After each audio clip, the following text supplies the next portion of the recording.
देवादिदेव 1008 श्री भगवान महावीर स्वामी की जय जय जय। अहिंसा परमो धर्म की जय जय जय। परम पूज आचार्य गुरुवर श्री विद्यासागर जी महाराज का जय जय जय। परम पूज्य महामना राज प्रमाण सागर जी महाराज की। नानम नरस्य सारो, आचार्य कुंद कुंद कहते हैं, ज्ञान जीवन का सार है। पर सवाल ज्ञान को पहचानने का है। हम लोग ज्ञान किसको मानते हैं? सच्चे अर्थों में आज जिसे ज्ञान के रूप में समझा जाता है वो ज्ञान नहीं, केवल सूचनाओं का संग्रह है, कलेक्शन ऑफ इंफॉर्मेशन है। और उस अर्थ में देखा जाए तो सबसे ज़्यादा ज्ञान आज आपके गूगल के पास है। जिस व्यक्ति का ज्ञान केवल मस्तिष्क तक सीमित रहता है उसे गूगल ही समझना चाहिए। वो जड़ ज्ञान है, ये कुछ नहीं कर पाएगा। गूगल में इतने सारी सामग्री है, वो हमारे किसी काम की है नहीं। पर जो ज्ञान हृदय में उतर जाता है वो हमारे जीवन में आमूलचूल परिवर्तन कर देता है। आज के संदर्भ में 4 बातें कहूंगा। जानो, जागो, त्यागो, जियो। जीना है, सब जीते हैं, पर जान कर जियो। आप जी रहे हो कि नहीं? जानकर जी रहे हो या बिना जाने? जी रहे हो, क्यों जी रहे हो है आपको पता? एक दफे मैंने पूछा, भैया क्यों जी रहे हो? एक युवक ने कहा, इसलिए कि अभी मरे नहीं। वो जीता हुआ भी मरा ही हुआ है। जीना है तो पहले जानो मैं कौन हूं, मेरा स्वरूप क्या है। ये ज्ञान होना चाहिए। अपने होने का ज्ञान, अपने स्वरूप का ज्ञान, अपनी उपस्थिति का एहसास, ये होना चाहिए। आप सब बड़े बड़े ज्ञानी बैठे हो यहां, अज्ञानी तो कोई है ही नहीं, है ना? है ना? पता है तुम कौन हो? तुम कौन हो? कहने को हम बड़ी बड़ी ज्ञान विज्ञान की बातें कर देते हैं, पर सच्चे अर्थों में देखा जाए तो व्यक्ति को खुद का ही अता पता नहीं। सबसे पहली बात, जानो, अपने आप को जानो।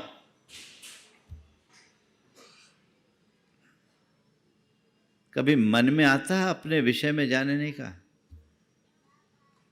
हमारी जो भी दृष्टि होती है सब बहिर्दृष्टि होती है। ज्ञान का प्रयोग भी यदि मनुष्य करता है तो अपने बाहरी आवरण को सजाने के लिए।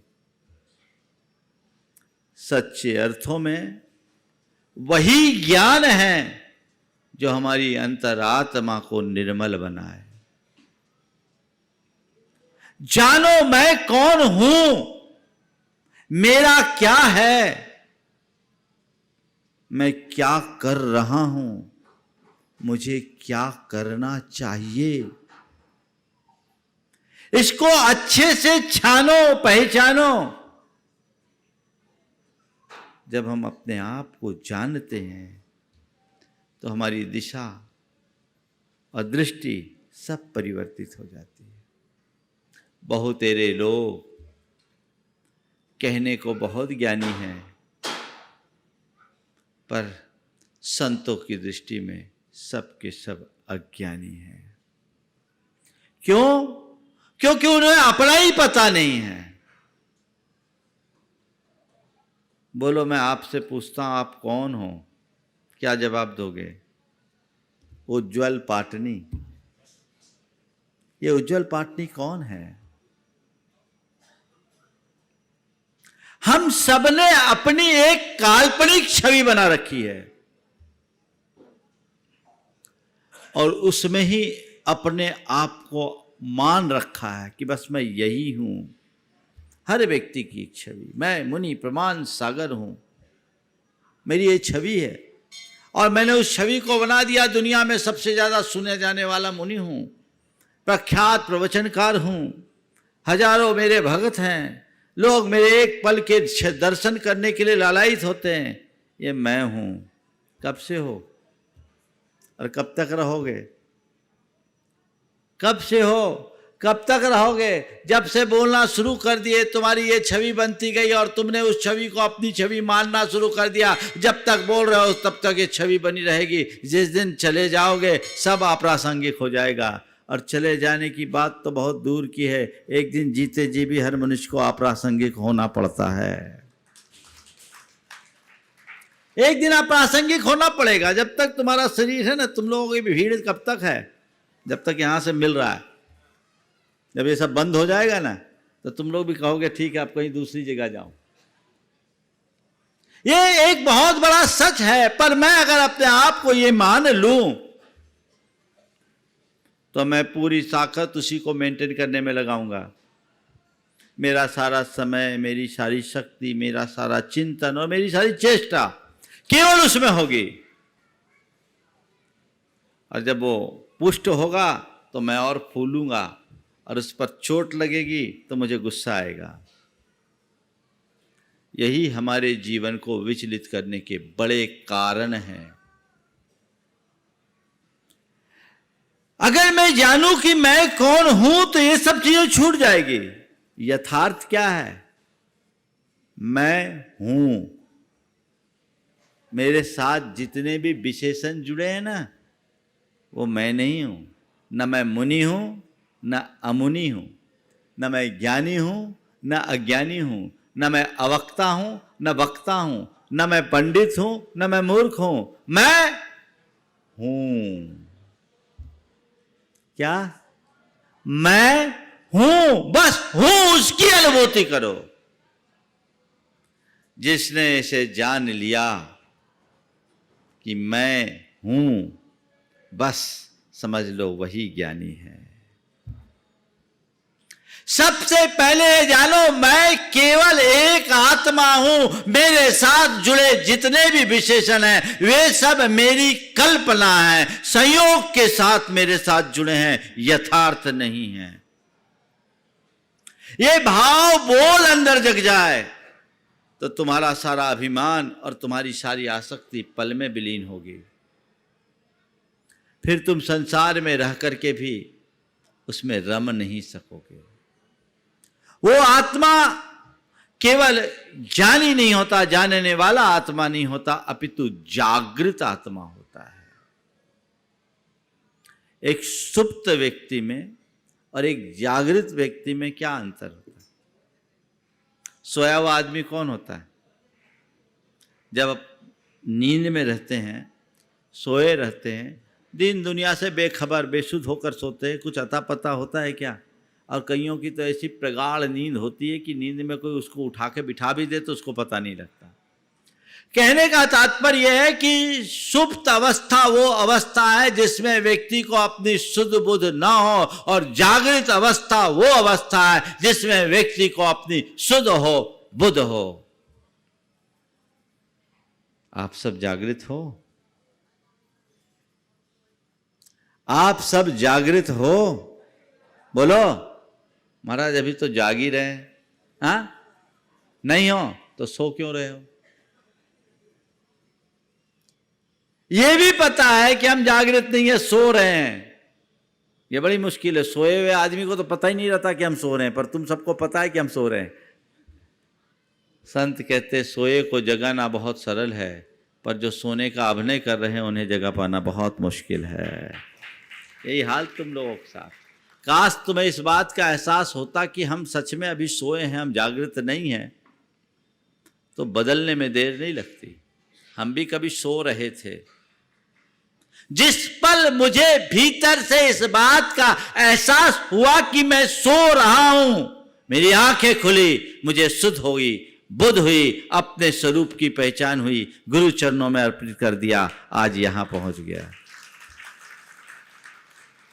जानो जागो, अपनी सुध होनी चाहिए, अपनी बुध होनी चाहिए, जीवन की सच्ची समझ होनी चाहिए। जाग जाओ। सोते सोते ही निकल गई सारी जिंदगी, बोझा ढोते ही निकल गई सारी जिंदगी। ये तो सब सपना है। जिस दिन जाग जाओगे उस समय समझ में आएगा कि मेरे साथ जो चीजें हैं वो क्या है, उनसे मेरा क्या संबंध। कोई व्यक्ति सपने में राजपद पाले और देख ले कि वो चक्रवर्ती हो गया, चक्रवर्ती का साम्राज्य उसके साथ जुड़ा हुआ है, क्या होगा? सपना जितनी देर तक है तब तक वो यथार्थ है, और सपना टूटते ही क्या होगा? राज खो गया। तकलीफ होगी राज के खोने से। तुम्हारे जेब से 10 का नोट गिर जाए तो तकलीफ होती है। इतना बड़ा साम्राज्य खो गया, आंसू नहीं बहाते? क्यों नहीं? कभी सोचा? रोज सपने देखते होंगे। अरे महाराज, आप सपने देखने की बात करते हैं, हम तो रात में क्या दिन में भी देखते हैं और सपने ही देखते हैं। और फिर कुछ भाई लोग सपना दिखाते भी हैं। ये जितने मोटिवेटर्स हैं, बुरा नहीं मानना, ये तुम्हारे अंदर सपना जगाते हैं, तुम्हें सपना दिखाते हैं। पर मैं बताऊं, ये सब तुम्हें बाहर से समृद्ध बनाने के रास्ते हैं। जिस दिन तुम अंदर से मजबूत हो जाओगे, तुम्हारा जीवन धन्य हो जाएगा। अभी एक बहुत बड़ी बात कही गई, अच्छी बात कही गई उज्जवल के द्वारा, कि जितने भी बड़े कारपोरेट घराने हैं वे सब स्पिरिचुअलिटी से जुड़े हैं। मैं इतनी बात जानता हूं, पेड़ उतना ही ऊंचा उठता है जितना इसकी जड़ें गहरी होती है। स्पिरिचुअलिटी हमारे जीवन की रूट है, जड़ है। उसे उसके सुरक्षा के बिना जीवन सुरक्षित है ही नहीं। इस बात को जो जानेगा, वो दुनिया में कहीं भी क्यों ना हो, उसे कहीं से प्रभावित नहीं होने देगा। जड़ को मजबूत बनाओ, सच्चे स्वरूप को जानो। इस निद्रा को त्यागना है। जागो। जीवन का यह दृश्य जगत का एक बहुत गहरा सपना है। जब तक नींद भरी आंखों में तब तक दृश्य जगत अपना है। उतनी देर जाग के जी लो जितनी अभी उम्र बाकी है। कोई नहीं किसी का साथी, सारी यात्रा एकाकी है। जागो। सपना टूटता है, तुम जागते हो तो चीजें खो गई, साम्राज्य खो गया, उसका दुख नहीं, और मिल गया उसकी खुशी नहीं। जागृत मनुष्य की यही पहचान है, जो पाने में गुमान न करे और खोने में गम ना हो, वो समझना जागा हुआ है। जो पाकर बोराए और खोने में बौखलाए, वो सुप्त आत्मा है। न बोराना है न बौखलाना है, क्योंकि जो पाया वो भी मेरा नहीं, जो खोया वो भी मेरा नहीं। जो पाया वो भी एक सपना है, जो खोया वो भी एक सपना है। मेरा कुछ नहीं, मेरा तो बस मैं हूं। अंतर में ऐसी समझ होनी चाहिए, और यही समझ मनुष्य को अंदर से मजबूत बनाती है। एक जागृत व्यक्ति की क्या स्थिति होती है? मेरे संपर्क में एक बड़े उद्यमी हैं, माइनिंग के कारोबार से जुड़े हुए। अपने राज्य में सबसे ज्यादा इनकम टैक्स देने वाले व्यक्ति, उनके यहां इनकम टैक्स डिपार्टमेंट के लोग पहुंच गए। 200 आदमी की टीम पहुंची। उन्होंने आए, बोले आइए रहिए, आराम से खाइए पिए, नाश्ता पानी कीजिए, जो आपको देखना है देख लीजिए, मेरा सब ट्रांसपेरेंट है, मेरा सब कुछ ट्रांसपेरेंट है। अखबारों में बहुत सारी खबरें छपी, इतना डिक्लेरेशन कराने बोल रहे, ये कर रहे वो कर रहे। हालांकि आज तक का रिकॉर्ड है, इनकम टैक्स डिपार्टमेंट के किसी भी रेड में आज तक किसी को ईमानदारी का, ऑनेस्टी का सर्टिफिकेट तो नहीं मिला, और उस डिपार्टमेंट से कभी मिलेगा इसकी मुझे संभावना भी नहीं। संयोग से उनके परिवार का एक सदस्य मेरे पास आया, खबरें मेरे कानों तक आ चुकी थी। मैंने पूछा क्या हाल चाल है। उसने मेरे सामने उन्हें फोन लगाया, तो उन्होंने जो बात कही वो एक जागृत मनुष्य की पहचान है। उन्होंने कहा मुझे कोई चिंता नहीं, गुरुदेव को बोलो आशीर्वाद दे, जो जाना है सो जाएगा, मेरा है क्या जो जाएगा, जो जाना है सो जाएगा, मेरा है क्या सो जाएगा, मुझे इतना पता है कि मैं गलत नहीं हूं। एक साधारण व्यक्ति के साथ ऐसा हो तो पहले गिड़गिड़ाता महाराज से कहो कोई आशीर्वाद दे, कोई मंत्र फूके, कोई चमत्कार कर दे ताकि इनकी बुद्धि सलट जाए, मेरा मामला ठीक हो जाए। ध्यान रखना, सामने वाले की बुद्धि को ठीक करने की ताकत किसी मंत्र में नहीं है, पर अपनी बुद्धि को निर्मल बनाए रखने की सामर्थ्य हर व्यक्ति के पास है। अपनी बुद्धि निर्मल रखो तो ये झमेला ही नहीं हो।